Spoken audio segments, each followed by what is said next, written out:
Erica, the bread didn't turn out quite right. Can you do something about it? Sart asked, glancing at the loaf with a mix of concern and curiosity. What do you mean, didn't turn out quite right? He replied, puzzled. Maybe we need a better oven. Love, I've come across some fantastic options for sale lately, Erica suggested with a sigh. All right, I'll talk to Mrs. Stacy about it, he said. My name is Erica Walson. I'm 35 years old, and I work from home as a full-time Forex trader. I met my husband, Ethan, 2 years my senior, at a previous job. We were both employed at a small mail-order business in the pet food department, and I in customer service for cosmetics. The job was tough, often keeping us late enough to catch the last train home. Yet, we always looked forward to our weekly drinks with the same group of coworkers after those long shifts. During those days, we toiled away, putting in overtime after overtime, finding little joy in our lives despite earning a decent income. With little time to enjoy our earnings, our only escape was our nightly drinking sessions. It was amidst these gatherings that Ethan and I began to date, and we tied the knot 3 years ago. After our wedding, I left my job to stay home for a while. That's when I discovered Forex trading. I dove deep into learning, purchasing several books, and scouring the internet for information. It was a challenging journey to become a trader. I invested in a trading computer, opened an account, and dedicated months to studying Forex, practicing with demo trades, and gradually trading small amounts. Eventually, I developed my own trading style and started earning consistently. However, my in-laws, who live with us, can't seem to grasp what I do. Last year, my father-in-law retired. They had been living alone in public housing, and Ethan, concerned about their financial stability, invited them to move into our 3-bedroom condo. I pay the rent for our place. When I first started trading, Ethan was still working, and we managed fine. Once my Forex income became steady, I took over the rent and all our living expenses. Dad, Mom, Erica is taking care of all our living expenses, so please feel at home, Ethan assured them. Erica, thank you so much. We appreciate it, they responded, and that's how our life with my in-laws began. I don't do any household chores, since we have a housekeeping service that handles everything. Mrs. Stacy, the manager, is an excellent cook and takes care of all the chores perfectly, allowing me to focus on studying Forex and sharing my earning strategies on various platforms instead of worrying about housework. Unfortunately, my in-laws aren't happy with this arrangement. Initially, they were modest and grateful, but after a couple of months, they started complaining. Why doesn't the daughter-in-law help around the house if she's at home? Is it really a job to sit in front of a computer all day? Forex is just gambling.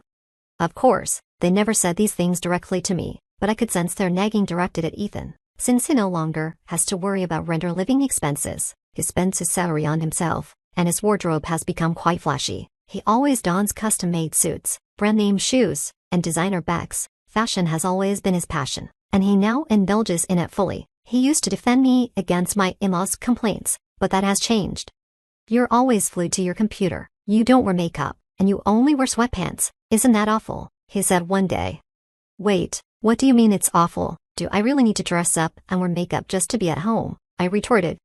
You might be fine with it, but it doesn't reflect well on me, he replied. What do you mean it doesn't reflect well on you? We're at home. Why does it matter? It does matter. Don't you want to look cute for me? He pressed.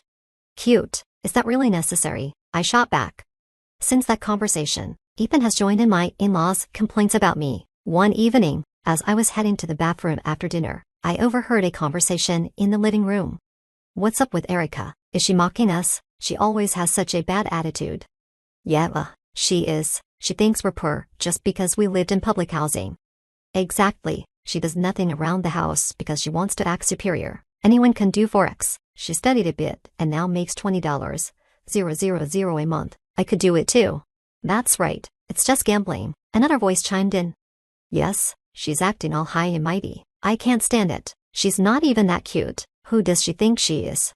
Even though I work from home, I always had breakfast with Ethan before he left for work. Since he still works at the same company we were both at, he usually comes home late. We cherish those breakfast moments together, but he started avoiding them, saying, I'll eat on the go. I'm fine skipping breakfast.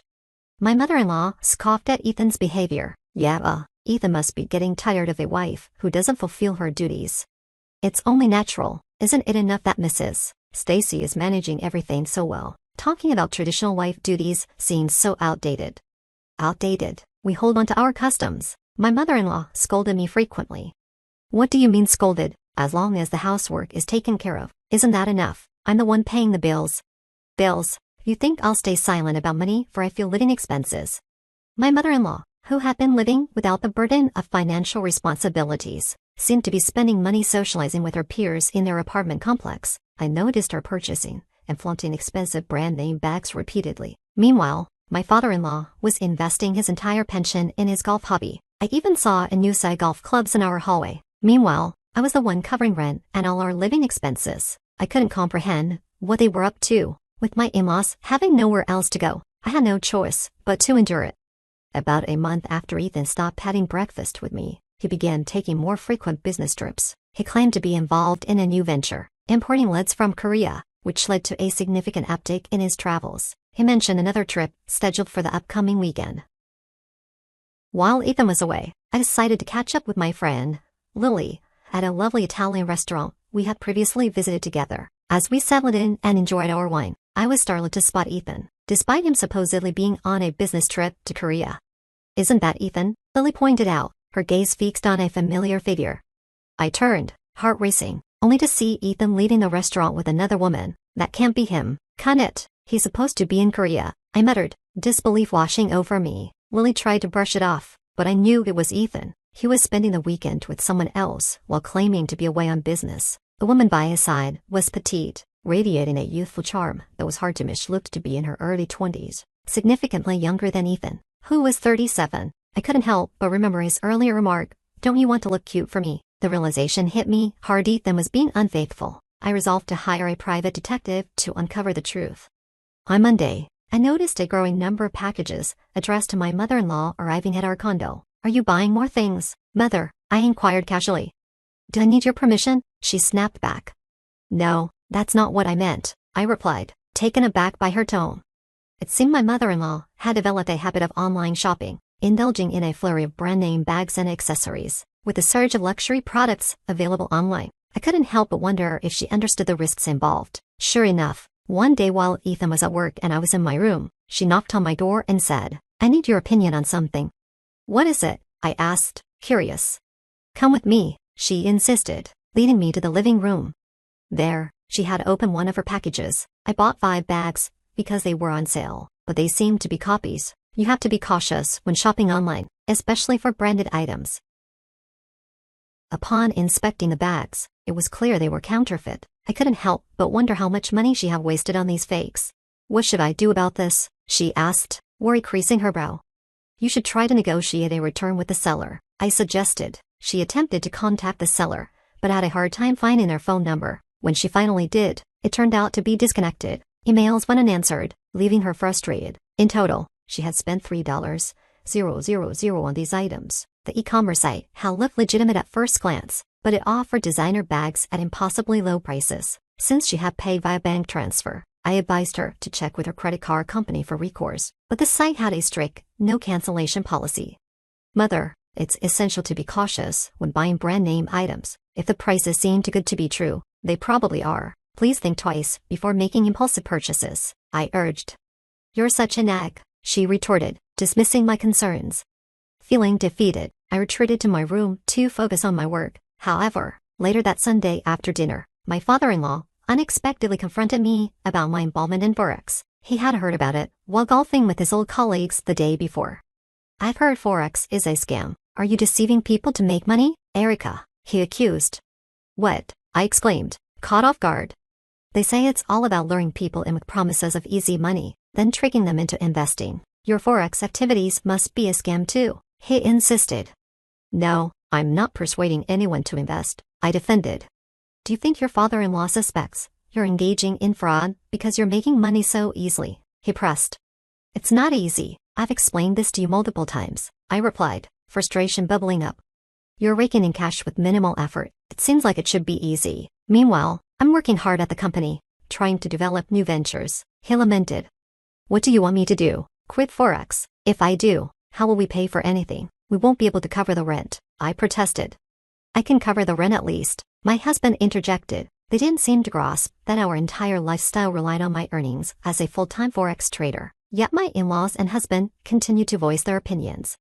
The next day, the results of the infidelity investigation I had commissioned for Ethan arrived. As I suspected, he was guilty. He had been having an affair with a woman 12 years his junior, just 25 years old. She was a colleague who had joined the company after I resigned, so I didn't recognize her. However, it seemed he had indeed traveled to South Korea for business multiple times.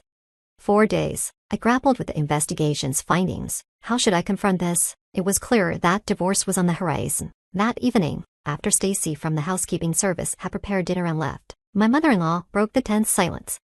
Erica, after discussing things with Ethan and your father, we've come to a decision. We're uncomfortable with you being here. We want to live as a family. Please leave, she said firmly. Ethan hadn't returned from work yet. We don't want to rely on money earned through deceit. Your attitude, acting as if you know everything, isn't welcome. This decision was made after a thorough discussion with Ethan. We need you to go, she reiterated. To my surprise, I felt a sense of relief wash over me. All right, I replied calmly. The absence of my husband at that moment made it clear that any remaining affection for me had long since faded. I realized I had never been obligated to care for these individuals. That day, I packed my things and moved to a hotel temporarily. Shortly after, I'd initiated divorce proceedings. Upon discovering my husband's infidelity, I secured a cozy, one-bedroom apartment suitable for solo living, and transferred the lease of our original apartment to Ethan's name. About 4 months later, I received a message from my ex-husband. He wanted to discuss something important, and asked to visit my new apartment. When he arrived, I was taken aback to find him accompanied by my former in-laws. Erica, I'm sorry, please come back and live with us, he pleaded, tears welling in his eyes. What's wrong? What happened? I asked, concern creeping in. Without meeting my gaze, he choked out, we can't afford the $4,000 rent, and we're facing eviction. We have nowhere else to turn. Erica, please, we need your help. What happened exactly? I pressed, my heart sinking.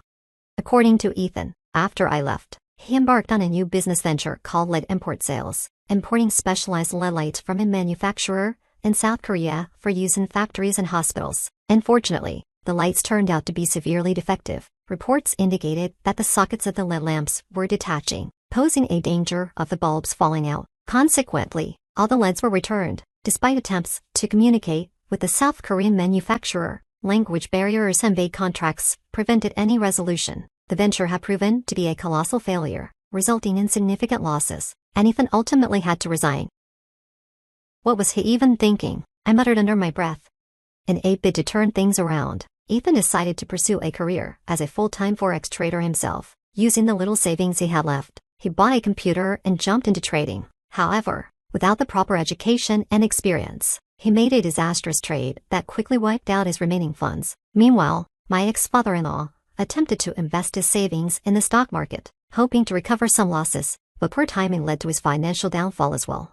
With their finances in ruins, they found themselves unable to pay rent or secure alternative housing, prompting them to come to me in desperation. But we're already divorced, aren't we? I reminded them, trying to keep my distance. Yes, we are, but please, we need your help. I'm begging you, Ethan pleaded, his voice breaking. What happened to your young girlfriend? I asked, unable to resist. After I lost my job, I lost touch with her, he admitted, shamefaced. Well, it's not surprising. She wouldn't stick around for someone who's unemployed, I shot back. Erica, you're the only one I want now. Let's give our marriage another chance, he urged, his eyes filled with desperation. That's right, Erica. We realize now that we misjudged you. We're truly sorry. My ex-in-laws chimed in, their expressions earnest. Erica, I owe you an apology as well. I misunderstood forex trading and wrongly accused you of wrongdoing. I'm genuinely sorry, Ethan added, his tone sincere. I decline, I replied firmly, standing my ground. Please reconsider. I admit my mistakes, and I promise I won't betray your trust again, he implored, desperation creeping into his voice. That's right, Erica. Ethan won't cheat again. Let's go back to being a happy family of 4. My ex-in-laws echoed. I've already said no. If you continue to pressure me, I'll involve the authorities, I warned, my patience wearing thin. Despite their relentless pleas, my ex-husband and former in-laws eventually left, defeated. Is this family truly unbelievable? I thought to myself, shaking my head. After their departure, I received a barrage of desperate calls from Ethan, all begging for reconciliation. Each time, I stood firm in my refusal. I no longer felt the need to know what became of them. As I settled into my routine as a solitary trader, a longing for companionship began to stir within me. After discussing my feelings with my friend Lily, she offered to introduce me to someone new. Tomorrow, I have a meeting arranged with Lily and this individual. I'm cautiously optimistic about this fresh encounter.